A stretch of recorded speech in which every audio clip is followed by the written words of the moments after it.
SummerSlam is done, and as one of the biggest events of the year for WWE, this one was more special than others, with Vince McMahon stepping away from the company, finally forced to retire from the litany of scandals. SummerSlam was seen by many as the last event where the build-up and stories told going into it was by Vince McMahon and his team. With a lot of expectations of changes in the coming months, it was seen as an ending point for the man who spent almost 5 decades in control of WWE. This is Wrestling Up, and here's a look at the event and report all the action from SummerSlam. Before we get into the rest of the video, make sure you subscribe to Wrestling Hub and turn on all notifications to stay up to date with everything in the world of pro wrestling. Also, don't forget to follow us on Instagram at Wrestling Hub Official and follow us on Twitter at Wrestling_Hub.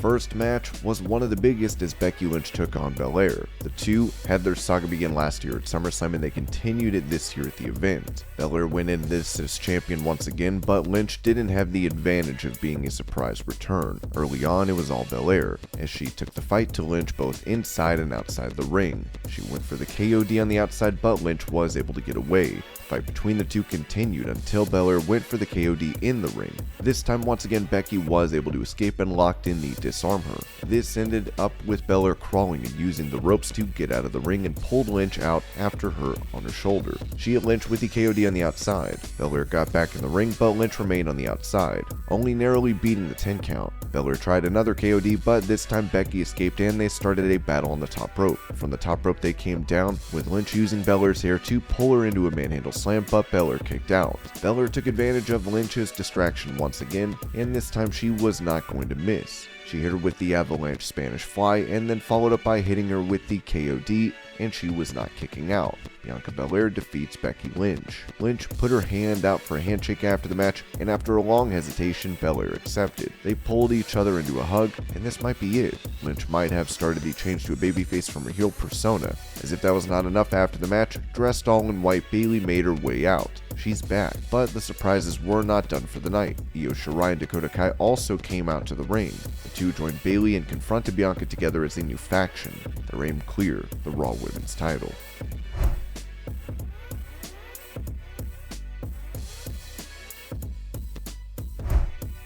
Logan Paul and The Miz squared off next. While there were issues with Paul wrestling Miz, given the former's lack of experience, it was not as evident as some would think. Paul brought the fight to Miz, hitting him with a moonsault outside the ring. Meanwhile, after taking a couple of shots, he had a blockbuster on The Miz, putting him down. He then picked him up after not being able to pin him. He carried him over his shoulder for a slam to the ground. As if that was not enough, he then continued the punishment on Miz. He put Miz in a figure 4 leg lock, and it was The Miz in trouble. Ciampa continued to interfere again and again until the referee had enough and ejected him. Ciampa looked like he was going to not listen and had picked up a chair, but AJ Styles came out to the ringside area. He took the fight to Ciampa, who didn't have a choice but to retreat. Meanwhile, Logan took apart the commentary table, put Miz on the desk, and then hit the frog splash. The move was picture perfect, with them both crashing through the table. Paul took Miz inside the ring and tried to pin him, but MARYSE distracted the ref. Miz tried to hit Paul from behind with an object, but Paul dodged, almost hitting MARYSE. Paul took advantage, hitting The Miz with the skull-crushing finale, getting the win, as Logan Paul defeats The Miz.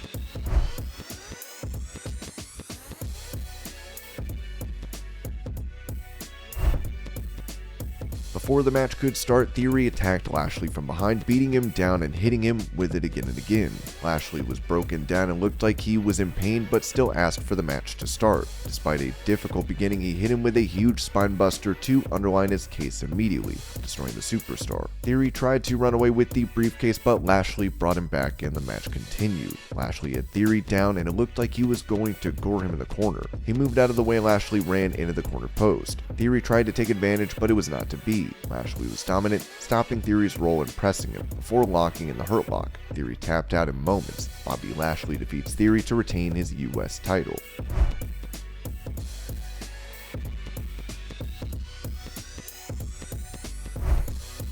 The match started with Rey taking the fight to Finn immediately, but that did not last. Rey was taken out by Damian and Finn, with Dominic then isolated in the middle of the ring. Dominic was isolated for a while till Mysterio finally got in the ring. He was about to take out Priest with the 619, but Finn stopped him with a clothesline out of nowhere, taking him inside out. The Mysterios worked together for a Hurricane Rana, and then both Priest and Balor were sent into the ropes. Rey and Dominic were going for the double 619, but they were stopped by Ripley. Damian hit Rey with a chokeslam and it looked like things were done. With fire rising from above the entrance ramp, Edge rose from the ground with a Brood-esque look. He was back and took out Priest outside the ring, and then a spear to Balor. A double 619 from the Mysterio saw the match end. Rey and Dominic defeated the Judgment Day. Edge then entered the ring to stand over the prone body of Balor.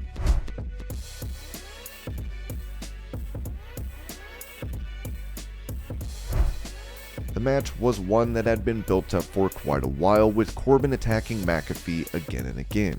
McAfee was not pulling any punches, as he entered with a bum-ass Corbin theme song. Even when the match started, McAfee was all action, and it seemed that the Golden Gloves boxer was the one in trouble. He hit him with a super kick, but Corbin got back into the ring and things turned in his favor largely. Corbin hit a deep 6 for a near fall on him, with McAfee trying to launch a comeback but not really succeeding. He launched himself over the top rope to take out Corbin on the outside. Corbin put McAfee on the table and then headed to the top rope. Pat jumped up to the top rope and hit him with a suplex to the inside of the ring. Corbin went to hit McAfee in a tackle, but he crashed into the ring post instead. McAfee had a swanton on Corbin and then countered into daze. Corbin took out the referee accidentally, allowing McAfee to hit the Panama Sunrise off the second rope for the win. Pat McAfee defeats Happy Corbin.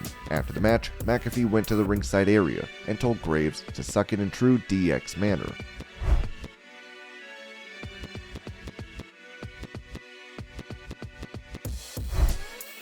Drew McIntyre made his way out during the night and said that he would be keeping an eye on whoever won, and whoever did win, he'd be facing the winner at Clash at the Castle. With Brock Lesnar and Roman Reigns set to meet for the final time in their career, it was sure to be a big moment.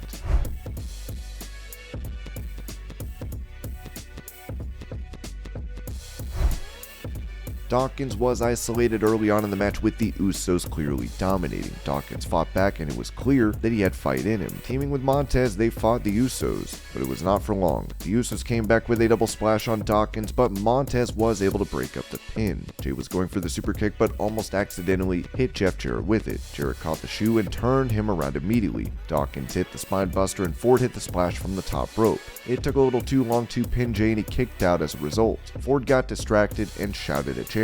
He was then stopped by the Usos and threw him into the crowd. They hit the double super kick on Dawkins and then hit the 1D on him. That was enough. The Usos defeat the Street Profits.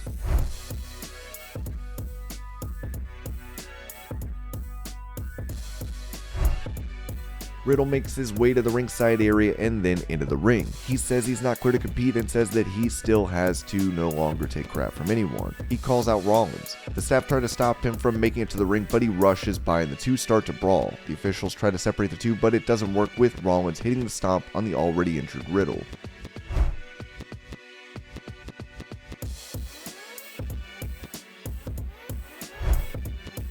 Liv Morgan was in trouble in the match, with Rousey focusing the attack on the champion's arm. Liv fought back with the Rings of Saturn, but the match was not done. Rousey locked in the armbar again and again until Morgan was left hardly able to do anything. Morgan turned Rousey over on her shoulders were both down, but Morgan also tapped. The referee didn't see the tap and the pin was counted, with Morgan winning the match. Liv Morgan defeats Ronda Rousey. Rousey was done with that and was no longer the same babyface she'd been before. She locked in the armbar on Liv to continue to torture her.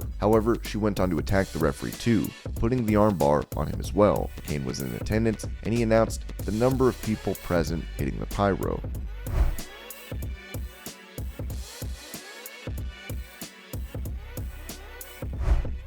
Roman entered and asked the crowd to acknowledge him. Brock Lesnar then goes to the crowd and gets into a tractor before driving it to the ring. He then stands on the tractor and announces himself. He jumps off the arm onto Roman and then the match starts. Brock takes Roman to the outside and starts the attack, hitting the first suplex off the steps. Brock sent Reigns into the upright post spine first. He continued the attack on Reigns. He tried to jump on the barrier but slipped off. Brock was then distracted by Heyman. who was begging for his life. The Walrus's distraction was good enough for Reigns to take advantage and put him through a table with a Samoan drop. He was able to get up before the count ended. Brock broke another table with Roman and then broke the remnants of the broken table with him in a spinebuster-like move. Lesnar gets behind the wheel of the tractor and then lowers the arm. Lesnar got out and hit Reigns with the steel steps. Lesnar then carries Reigns and puts him in the front loader of the tractor arm. He then lifts the arms up as high as it will go. He then drops him from the arm onto the ring, with Reigns falling like almost a corpse. Reigns still got up. Lesnar got behind him and hit a German suplex. Lesnar continued the punishment with the German suplex. Lesnar picked him up and hit him with an F5 after Reigns got back up. Reigns got back up at 9. Lesnar put Reigns in the guillotine. Reigns' own move. Reigns looked out. He finally let him go and the count began. Reigns still got back to his feet, balancing on the ropes. Lesnar got back up again and then went out of the ring. He got on the tractor and then backed it up. He ran into the ring with the tractor and moved it before lifting it up completely. The match continued as Reigns still got up after rolling out of the ring. Lesnar took out the Usos, dropping them on their heads. He hit Paul Heyman with an F5 through the table. Theory ran out to cash in the briefcase, but Lesnar hit him with an F5. The Usos hit him with the double super kicks, but he gets back up. Reigns hit him and takes him out, but he still gets back up. He gets hit in the head with the WWE title and gets back up. The Usos bury Brock Lesnar under the broken desk, the table, the steel steps, and then Reigns stands on top while the referee counts to 10. That's it. Roman Reigns defeats Brock Lesnar to retain the WWE Undisputed title. And this was your SummerSlam review. I hope you're all having a great day. Thank you so much for watching, and I'll see you later.